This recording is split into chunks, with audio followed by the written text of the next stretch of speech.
Silvino Lubos ang itinuturing na pinakamahirap na bayan sa Northern Samar. Dito, nasaksihan namin ang hirap na dinaranas ng mga residente. Hindi ba kayo laging kumakain? Hindi. Gaano kayo kadalas na hindi kumakain? Isang araw. Isang buong araw hindi kayo kumakain? Dahil walang maayos na kabuhayan,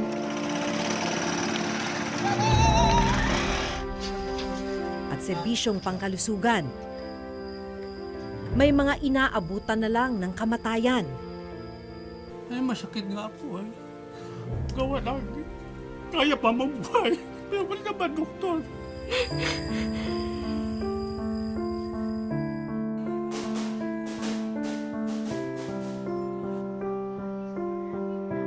Pero natuklasan ng reporter's notebook na may pondo rin palang inilalaan sa lugar. Ang tanong, napakikinabangan ba ng mga residente ang mga proyektong ito?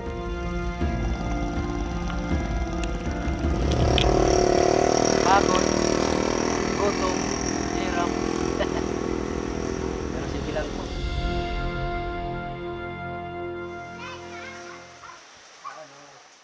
Halos hindi makalakad at hirap kumilos. Ganito namin inabutan ang 20 taong gulang na si Jessica Suryo. Ipinanganak na may bukol sa mukha si Jessica. Kay Jessica, dati na po siyang may bukol. Tapos, yung lumaki na po siya, nag-aral siya, tapos tinutokso ng mga kaklase niya, umuwi, umiiyak dahil inaano nga yung ano niya, bukol. Idinaraing din ni Jessica ang pamamaga ng kanyang kaliwang tuhod at tiyan. Una po, ito yung sumasakit.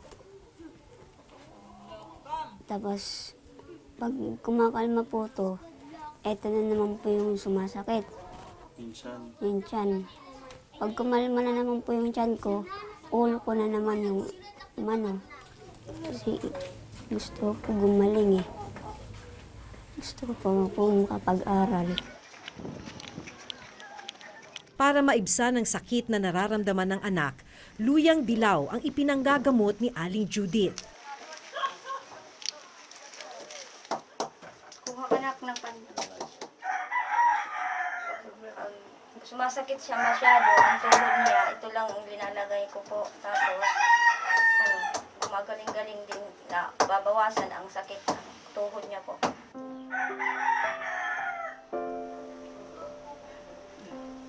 Kasi matapang po ito.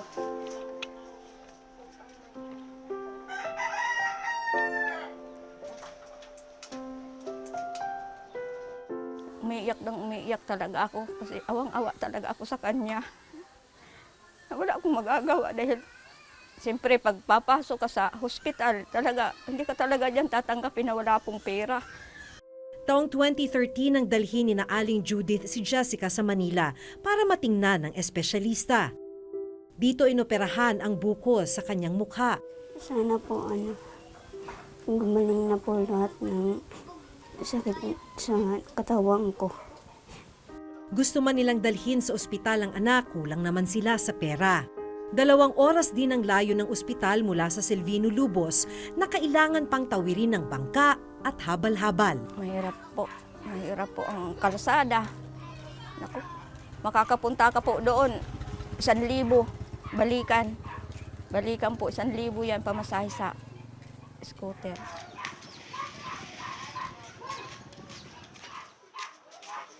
Kakain ka na, anak? Ngayong araw, maswerteng nakadiskarte si Aling Judith ng kanilang tanghalian. Niram ko ng bigas ito, dun sa kabila. Ay, ulam po. Ang ulam, nabutam ako doon sa... Hati-hati po kami sa isang sardinas. Ilan po kayo maghahati-hati? Bali, 8. Sanay naman na po sila. Mas importante po may kanin. Kasama rin sa bahay ni Jessica ang bunsong kapatid na si Jonathan. Masakit po kasi yung kapatid ko po yung nahihirapan sa sakit niya. Yung pag sumasakit po yung paa niya, naawa na lang po ako sa kanya. nga manipis, ipalingkod ta. Wala.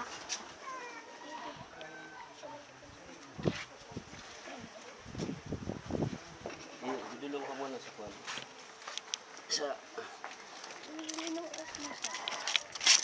Sasamahan namin sina Jessica papunta sa ospital.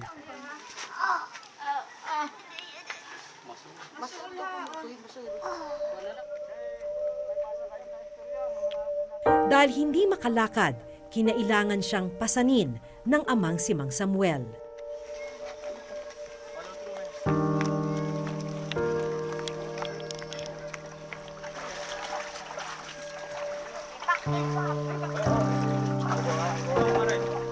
Ay, sige.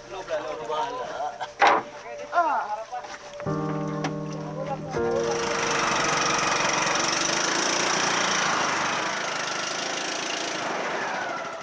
Pagkatapos ng bangka,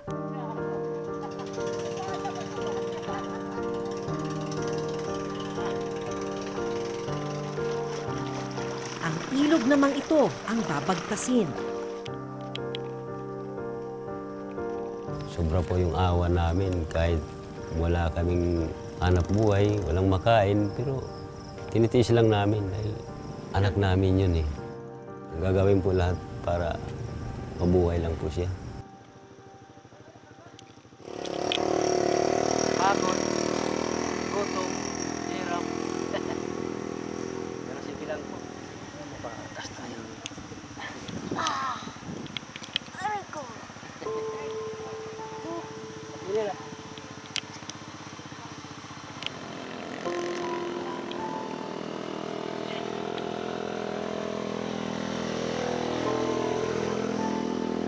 Para may pandagdag sa gastusin sa ospital, maghahabal-habal muna ulit ang amang si Mang Samuel. Punta po ako sa Katarman. Kasi may pasahero po ako isa dyan. Sayang po naman yung 200.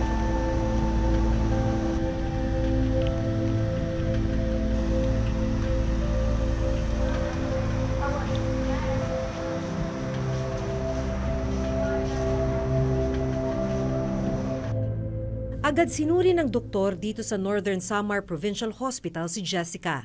Dadaan rin siya sa ilang laboratory tests. Pinakaunang malaking problema niya ngayon, yung katawan niya dahil kulang siya sa nutrisyon. Mababa yung timbang niya, kaya yung kakayanan niya na lumaban ng mga impeksyon, medyo mahina sa ngayon. Yung pamamaga ng tuhod niya ngayon, mukhang yun yung tinatawag naming septic arthritis o impeksyon sa tuhod. Okay, so usually yan makikita mo sa mga immunocompromised na mga pasyente. Ang gagawin ngayon kay Jessica, i-admit namin siya dito, kokontrolin yung infeksyon ng tuhod niya at yung mga kulang sa kanya na nutrisyon ay papalitan sa kanya. Masaya na po kasi gagaling na po yung kapatid ko. Kung tutuusin, may mga proyekto sanang makatutulong sa mga residente para madaling makatawid mula Silvino Lubos papunta sa bayan kung saan naroon ang ospital. Sa ilog kung saan idinaan ni Mang Samuel si Jessica, kapansin-pansin ang mga posting ito na kinakalawang na at tinubuan na ng mga halaman. Sa mga dokumentong ito mula sa DPWH Northern Samar District 2 na siya ring implementing agency ng proyekto, lumalabas na isa palang timber bridge o tulay ang dapat na nakatayo sa bahaging ito ng Silvino Lubos. Malaking tulong sana sa mga residente kung natapos ang tulay, lalo na tuwing tumataas ang tubig sa ilog. Kwento ng ilang mga residente na nakausap namin, may danger din yung paglalakad dito dahil pagka biglang umulan, biglang tumataas yung tubig tapos malakas yung current. Tinungo namin ang implementing agency ng proyekto at base sa dokumentong nakuha namin, makikitang hinati sa 4 na phase ang Timber Bridge Project.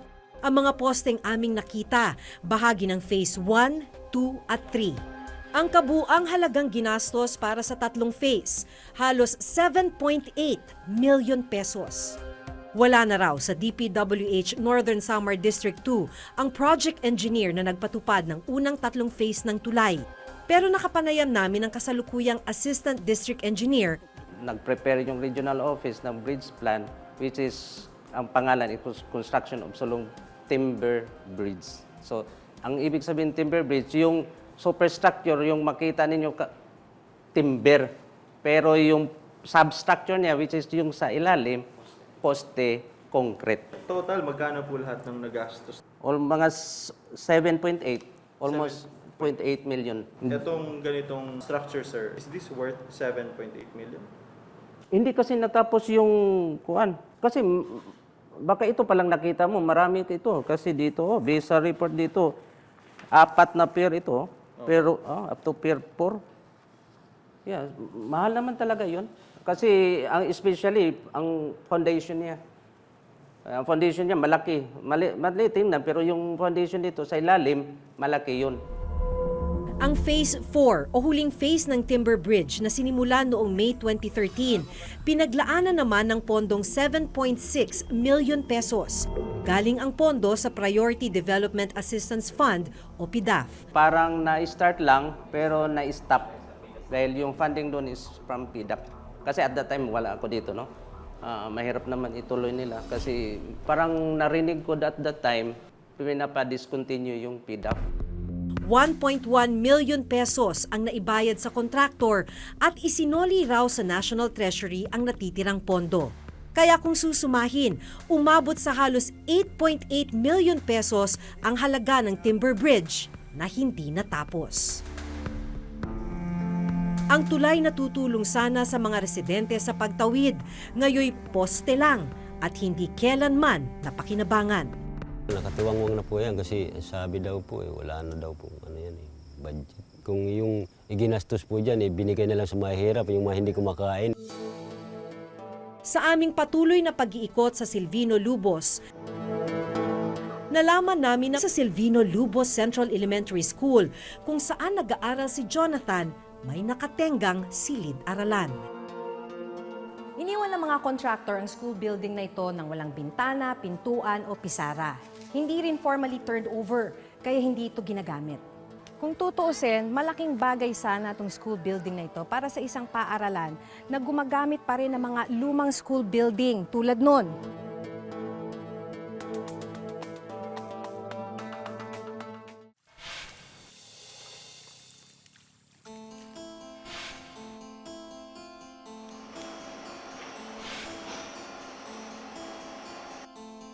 Sa tabi ng hindi natapos na tulay, mapapansing patuloy ang paggawa ng isa pang tulay at ang pagsasaayos ng kalsadang ito. Nakasabay namin sa paglalakad dito si Teacher Juliana. Bilang isang teacher, dahil ganitong putol at mahirap daanan yung kalsada, kumusta ka? Parang it's a challenge. Para sa amin ng mga nag-work sa Filipino, talaga, malaking sakripisyo. Kasi yung pagpunta pa lang dito, kailangan Sunday pa lang, Sunday mga tanghali or hapon, kailangan mo nang pumunta para makapasok ka sa linggo. So, ibig sabihin, ma'am, hindi ka uwian. Hindi ka naman taga Silvino. Sa Pambuhan akong umuwi. So, bakit kailangan isang buong linggo kang nandun sa bayan? Kasi hindi siya kakayanin kapag pupunta ka ng umaga tapos uuwi ka ng hapon. Kasi nga, yung bangka, parang kapag mag-isa ka lang, kailangan mong magbayad ng 500. Tapos another 500 sa motorsiklo.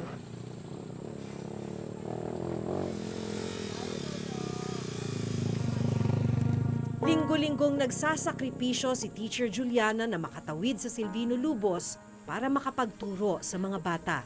Ba't mo ito tinitiis, ma'am? We are trying to give hope para sa mga taga Silvino.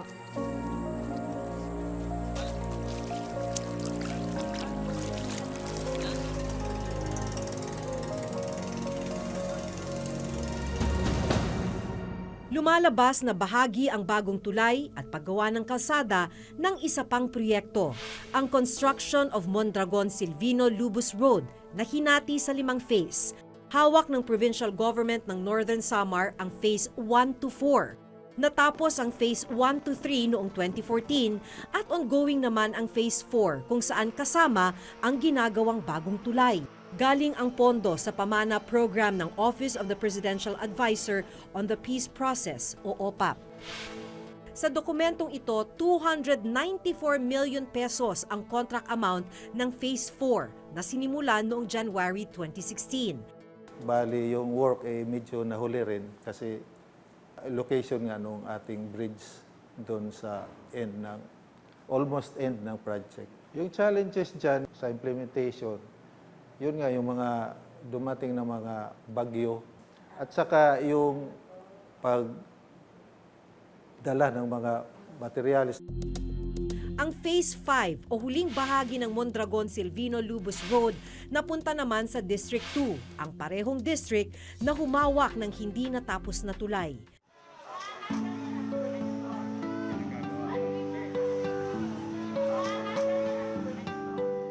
Sinundan namin si Teacher Juliana sa Silvino-Lubos Vocational High School kung saan siya nagtuturo.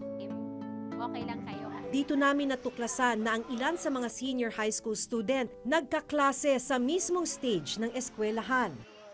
Temporary po, sabi temporary. Yung iba, ayan po, nasa stage.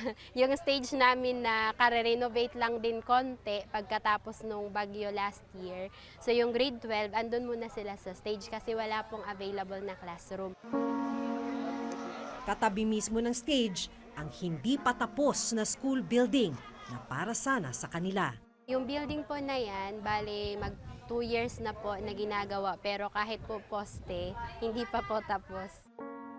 Sa dokumentong nakuha namin mula sa DPWH Region 8 District 2, 2 gusali na tig-8 silid-aralan o kabuang 16 na classroom ang nakatayo dapat sa Silvino-Lubos Vocational High School. Target matapos ng proyekto noon pang December 2017. Pero sa kasalukuyan, iilang poste pa lang ang itatayo.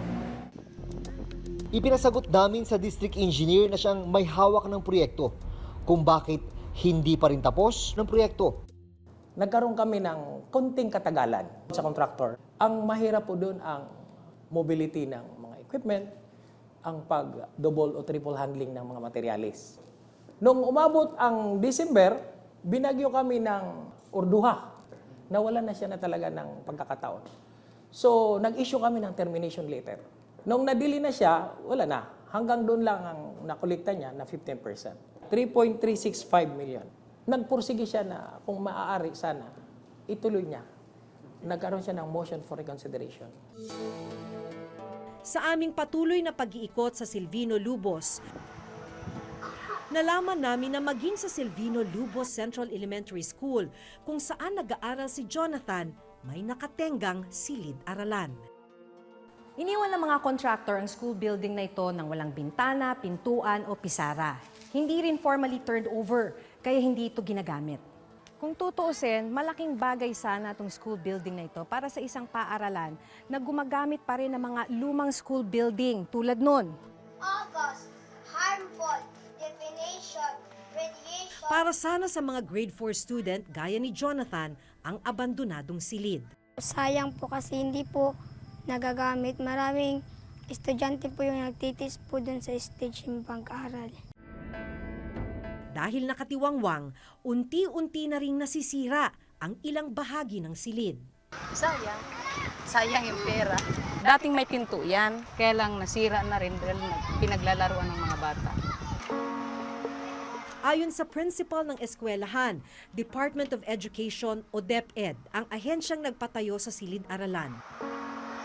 Sinubukan naming makipag-ugnayan sa district office ng DepEd sa Northern Samar, pero wala silang maibigay na dokumento tungkol sa hindi ginagamit na silid. Ang provincial government bumuo daw ng infrastructure committee para siguruhing nababantayan ang lahat ng infrastructure project na gagawin sa Northern Samar. And we believe that accessibility and connectivity are key to economic progress. That's why yung pinaka-importanting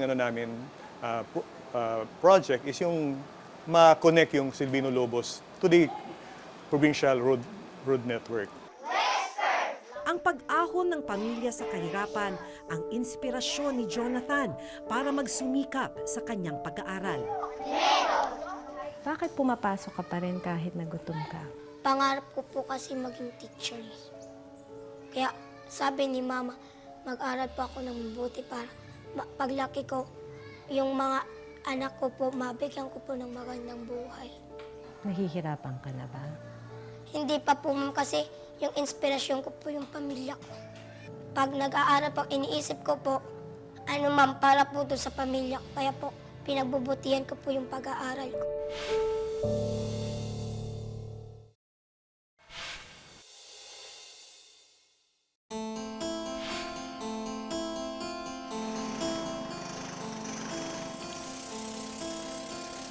Kahanga-hanga ang determinasyon ni na Jules, Tatay Samuel, Aling Judith, Colorful.